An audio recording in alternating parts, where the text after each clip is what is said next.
everyone, it's John from What Up, and welcome back to another video. Now, today's video will be a little bit different. I'll be answering questions from the Accepted Test, which is a Wheel of Time book tag by YouTuber Riddhamas. Now, I was tagged at the very end of Geeky Eris book tag, so essentially what happens is there's a few questions, you answer them, and after you answer them, you tag a couple of different content creators, and hopefully they'll answer the questions, and it carries on like that. Now, if you don't know who Riddhamas or Geeky Eris are, I've left links to both their YouTube channels down in the description box down below. Go check them out. They're absolutely fantastic YouTubers. They do a lot of Wheel of Time stuff. They're really, really good. So if you haven't already subbed to them, please do so. And if you haven't already subbed to me and you're hitting me here for the first time, please sub to me as well. I usually put out 1 to 2 videos a week. Mostly Wheel of Time on Prime content. I do a lot of Wheel of Time news and whatnot. But I put out Wheel of Time book content as well. Alright, so without further ado, we're going to get into this. But first, spoiler warning. If you have not read the entire series up to and including The Memory of Light, be forewarned. Some of these questions, I'm going to dance around them, but I'm going to spoil things in the books for you that you may not have already read. So, with that out of the way, let's get on to the video. Alright, so this is a series of questions and we're going to get through them here. So the first one is, how did you first hear about the Wheel of Time and what made you want to read the series? Well, I never really heard about the Wheel of Time. And what made me want to read the series? Well, it was the cover art, honestly. So the story is I was 9 years old. I just gotten a gift certificate to Kohl's. It was one of my local bookstores in my town. And I went there and I picked up 2 books. One was The Eye of the World by Robert Jordan. The other one was Homeland by Ari Salvador. And I chose them solely based on the cover art. Now, I was 9. This was 30-odd years ago, and I liked elves and orcs and fantasy and warriors and people in plate armor and swords. And I loved all of that stuff. I just finished reading Lord of the Rings, and I was eager for more, so I picked these 2 books up based on their cover art. Now, I think I devoured The Eye of the World within 2 days. It was done before New Year's for sure, and the rest is history. I just waited and waited for every book to come out. I was there pre-ordering them. I was waiting in line to get them. Now, this was in the days of pre-internet. I didn't have a computer in the house for another 7 or 8 years, so I couldn't check when they were coming out or read up on news in them. So it was constantly going to the bookstore and badgering them and finding out what was going on, talking to the local libraries, things like that. I kind of missed that a little bit, but I do like the fact that I can have all the books in my hands when I do a reread and just go straight through without waiting months, sometimes years in between. So there's that. All right, so if I had a chance to join an AJAH in the White Tower, which one would I join? Well, this is kind of a tricky question because if I join one based on my actual job, I would probably be Green AJAH, but I don't want to do that. I want to do what I want to do. So if I chose something based on what I would like, I think it would be Grey AJAH, because I do a lot of mediation in my work anyway. I mediate between different people at work. I mediate between my 4 kids at home. I usually find solutions to things that, doesn't help, well, it helps everyone, but doesn't make everyone happy, which is usually the best solution. And I've gotten very good at it. So I do all of that, including some peer counseling and whatnot, and I really do enjoy it. So I think the Grey would be the best fit for me if I was to join an AJAH in the White Tower.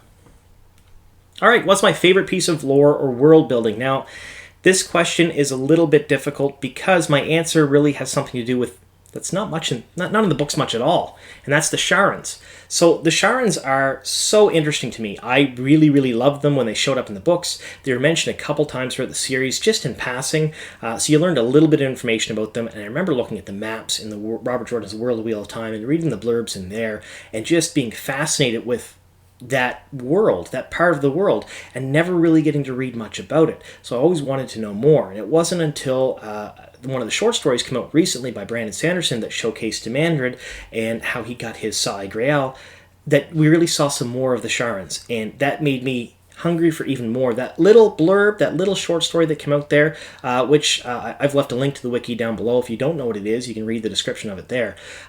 It was fantastic, and it just made me want more. So I'm really, really, really like the Sharans, and I'm hoping the Wheel of Time on Prime expands on that in the show. If the Black Tower had AJAHS, what might some of them be? Well, this is a little difficult because I think a lot of them would mirror the White Tower. So you probably will have a yellow AJAH or something similar for healing. You would have one based on knowledge for sure. I am sure you would have one based on mediation. You would probably have some port of the red AJAH, not to go after women who could channel, but to police other channelers and to work with the White Tower. I'm pretty sure that's what would happen there because, as we all know, near the end of the books, it seems to be that the red AJAH and the Black Tower seem to be working kind of together because, of the bonding, whether, they wanted to be bonded or not between the sisters and the Ashaman, but I think they'll have that. They'll probably also have a pure battle AJAH as well, so something, because they're made to be soldiers, and that was their core being, there was a reason for them to be by Randall Thor when he created the Black Tower, was to have them as soldiers to fight in the last battle. The last battle's over, there's still going to be need for soldiers, so I think they'll have one of those AJAHS as well. So I think it'll be a fairly close mirror to the White Tower, although as technology and the ages progress, you'll probably see other ones for engineering, for biological research, for different things like that. An AJAH that deals solely with the health and welfare of communities as a whole, kind of like the Blue, but maybe a little bit more in depth. But I think the White Tower would also change as well, because, I mean, as rigid and as traditional as the sisters are, they recognize the need for change near the end of the series. So I think we'd see some changes if we ever got any more books. Who's a character I love but would hate to meet in real life? Now, this one was not hard for me to answer at all, because I really, really love a couple of characters, but I'm only scared of a few. So, taking away all the characters I would love to meet, that I would actually really like to meet, and adding a character in that I'm kind of scared of, and that'd be Demandred. Now, Demandred, to me, is one of the best Forsaken. He's one of the best chosen, the bad guys in the series, period, bar none. I'm really sad he didn't get a bigger role. I'm really sad they didn't flesh out his backstory. I'm really sad we didn't get to see him in Shara doing all the things he did there to unite the people, because he seems like the Dark One's champion. He really does. He seems like an amalgam to Rand, like just a complete opposite of Rand, but just perfect. I would have loved to see those two duke it out at the end, rather than the big fight between Gowan and Lan and Demand. I wouldn't let the way Demander died was really cool. Don't get me wrong. Lan's pretty badass for killing him, but I would have loved to see him fight Rand. I think that would have been really nice. At the very least, I'd love to see more of his backstory. But he scares me a lot. Like, I don't really want to meet him. Who's a character from another book that would make a good warder? Now, this one, easy enough. I talked about Homeland by R.A. Salvador, the main character, Drizzt. He is fantastic. He would make probably the best warder out of any character I could think of, period. Because he is noble, he is good, he protects the weak and the innocent. He went against and won against all odds the evils of his race. It was just absolutely fantastic. Now, being a dark elf, a lot of stigma involved, but he would always win people over by how good he was. So I think that with all of those qualities, most of which should be very highly prized in a warder, plus the fact that he is probably the best swordsman in any fantasy series I've ever read, and I'll stand by that, including the Wheel of Time, I'm pretty sure Drizzt could beat anyone in a one-on-one battle, or even a 2-1 battle. You take Gowan and Lan, you take Rand and Lan when Rand had 2 hands, he would beat them both. I'm sure of that. I think he would make an excellent warder. And he's got a big cat. I mean, who doesn't like cats? So there's that. Alright, what's a scene from the books I'm most excited to see on screen? Now, this, again, was pretty easy for me, but it's not a scene from the books. This is something I hope Rafe expands upon, and it goes with the theme of Demandred and Shara as well, because I want to see Demandred in Shara. I want to see his journey. I want to see him be redeemed, because, in that short story and some of the writings, he kind of seemed like he was redeemed just a little bit. He became likable in a sense that he really cared about these people, and there's a lot of talk on some of the forums and questions and stuff that he did the things he did to use his favor with the Dark One to kind of protect the Sharans after the last battle, if the Dark One was to win. That's what he was thinking, because he really liked them so much. So I really hope, kind of like Logain's expanded storyline in the show, I hope they expand Demander's storyline. I hope they make him more of a forefront character. We see more of him, and we see more of his journey. Going from absolute terrible evil to somewhat relatable evil, I guess would be the best way to put it. Alright, so next we have, what are my favorite and least favorite book covers? Well, I had to go look at them all because I didn't remember all the book covers, and there's so many variants, there's so many international versions, there's so many different ebook covers and different like paperbacks and hardcovers and whatnot. And I found my favorite cover, and that would be the new paperback edition of Crossroads of Twilight. Now, this one is just absolutely amazing. It's got the axe in the foreground, Perrin walking away in the background, leaving it behind, kind of giving it up. It tells a story just in the picture alone, and I really, really did enjoy it. And the art's amazing, too. It's really cool. It reminds me a lot of the old Magic the Gathering cards. A lot of those paintings they did for those. That's what this looks like, and I really do like it. Now, my least favorite cover art is probably most people's least favorite cover art, and that's the hardcover Lord of Chaos First Edition. It is terrible. I don't know what else to say. It looks like a really bad romance cover. And when I say bad, I mean, I'm not artistic at all, so I don't like saying bad things about art, but I don't see how this could be considered really a great cover at least compared to a lot of the other ones that are out there. At the very least, it reminds me of something completely not fantasy, more along the lines of, something you'd see in the romance section. That's just what I get out of this cover. Now, what's the location of the Wheel of Time I'd like to visit? This one, Shara? No, it's not Shara. I want to see Far Madding. Why do I want to see Far Madding? Well, it's because of the Guardian, the TER'ANGREAL in the middle that detects male and female channelers, that blocks male and female channeling.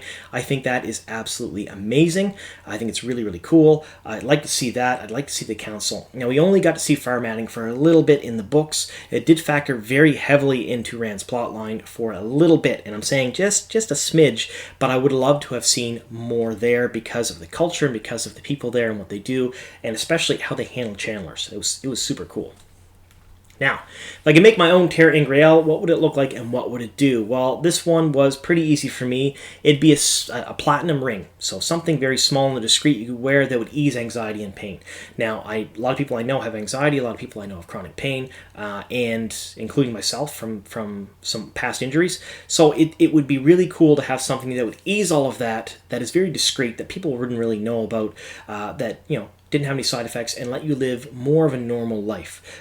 Because if you don't have a lot of pain or a lot of anxiety and you're dealing with it day to day, it's really terrible. It affects you in every aspect of your life: home life, work life, family life, everything.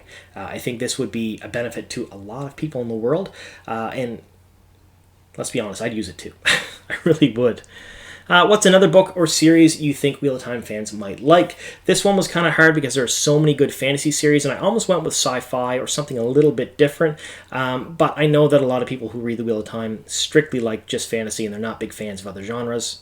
There are some, but by and large, a lot of fantasy people just like fantasy. And that would be the Memory, Sorrow, and Thorn series by Tad Williams. Now, this series is fantastic. Think Game of Thrones without all the extras and good. I don't know what else to say. It's really, really good. It's a little bit older. It's I read it again when I was a kid. I think I was 7 or 8 when I picked these books up, and I really liked them. I really enjoyed them. Read them on a road trip. I've read them a few times since then, and they hold up. They're really well written. They're really well done. If you haven't already picked up the books by Tad Williams, please go do so. He's a fantastic author, and the books themselves are really good. Now, tag some Wheel of Time content creators and or fans to do this book tag. So the accepted test. Who do I want to do this? Well, there's a couple of people I had in mind, and the first one is Elitsa. Now, she runs a YouTube channel called Tunes and Tales. Now, I've left a link to Tunes and Tales down below in the description box. Go check it out. Subscribe to her channel. She does a lot of music-related content. She does some Wheel of Time-related music as well, so she's written quite a few pieces of music specifically based around Wheel of Time lore. And if you don't know who she is, she does the graphic design for my channel. She created all these slides. She creates all of my slides for me. She does the music for my channel as well. And she composes, creates, and performs all of her own pieces. So she does all of that herself. She creates it, writes it, and does it. She doesn't copy from somewhere else, doesn't do covers. It's all her, and she does a fantastic job. So, Elitsa, you're the first one I'm going to tag. I would like you to try doing this book tag because I know you've read the Wheel of Time series. I know you like the series, and I would like to see something like this by you. And the second one is by a well-known YouTuber that I'm pretty sure everyone who watches this channel knows, and that's Daniel Green. He has not done the accepted test yet, at least so far as I think he hasn't. By the time I've recorded this anyway, maybe after I publish it he might have, I don't know.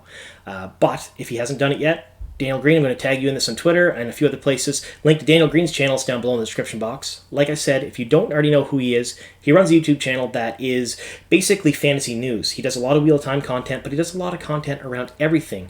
So if it's a fantasy book series or TV show or movie, he does stuff on that. He also does memes and funny stuff, a lot of green screen things. Daniel's a great YouTuber. He's been a bit of an inspiration for my channel, just a small bit because I do very different content than he does, but I do watch a lot of his stuff, and he's very, very good. So Daniel, again, if you want to do the accepted test, I'm tagging you in this. Hopefully you can take care of that.